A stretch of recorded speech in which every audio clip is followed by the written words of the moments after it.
Pada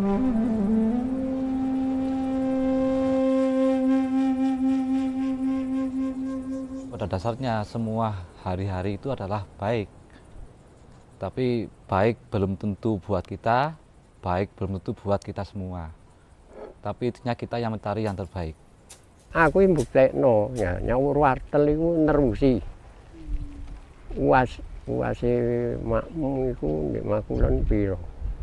Ngat Kliwon ambek Senen. Ambek Selasa legi. Kari nerusi Selasane wis petang bulut di Tegal. Gak cungkul balas sing ngaidi api. Mari nyawur maneh. Lho iku lho aku mbuktekno nyataan. Tapi ini masalah liyane yang aku bawani. Risikone gede.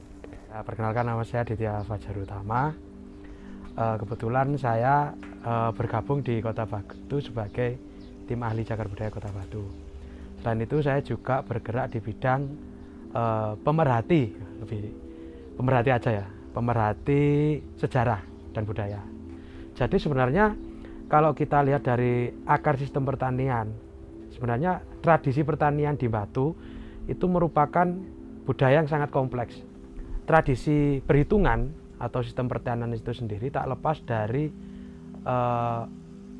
cara bagaimana masyarakat petani kita itu menentukan pola pertanian lewat musim.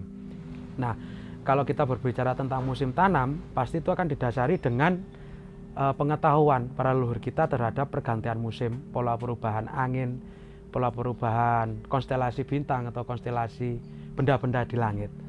Nah, lebih dari itu, kemudian lahir sistem penanggalan yang kemudian oleh masyarakat kita saat ini masih tetap diperhatikan, kemudian dilestarikan, dan itu kemudian digunakan sebagai acuan, sebagai penentuan masa pola tanam.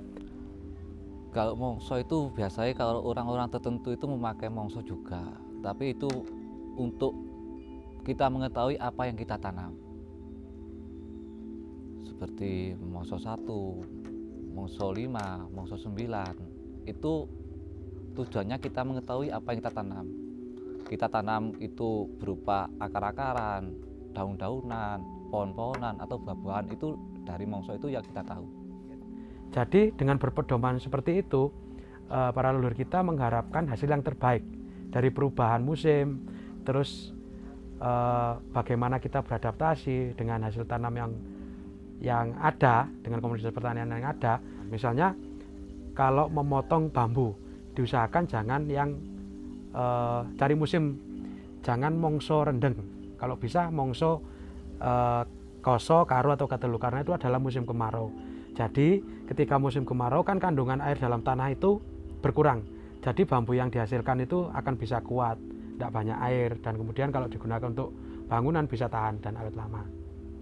Karena wong jere apa jare kan ya iku mang, apa jare sing ngekeki. Ya mbok dadi mbok ora kan apa jare yang ngekeki.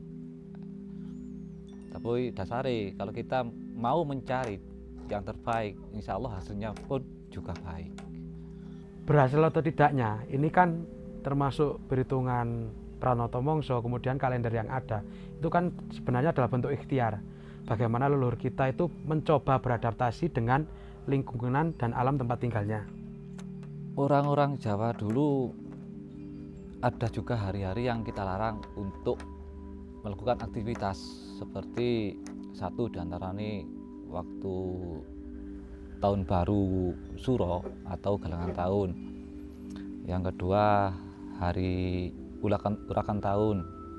Urakan tahun itu adalah hari setelah tahun Suro yang kemarin itu namanya urakan tahun.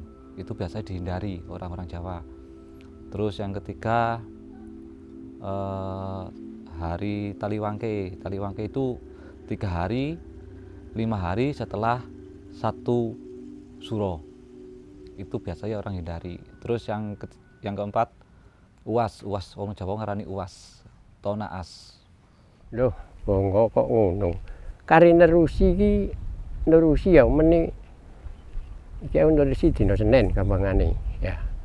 Nerusi dina Senin iki meni iki uas, gak leren bahaya. Iki aku mbuktekno. gak modot pas sing uas iku. Iku kayak uas, nek galangane tahun tambah, pangkerman tambah. Ambek urakan. Iya urakan iki nan winginane kan jemuah, minggu pon. Iki aja sampe digawe. Gak oleh. Gawat. Wis lek iku gak iso gawani aku. Tadi itu mang biasanya ada aja gangguan-gangguan itu ada. Seperti bukannya kita mendahului apa kehendak dari Tuhan, tapi alam sudah mengatakan itu jangan digunakan ya jangan digunakan, gitu aja.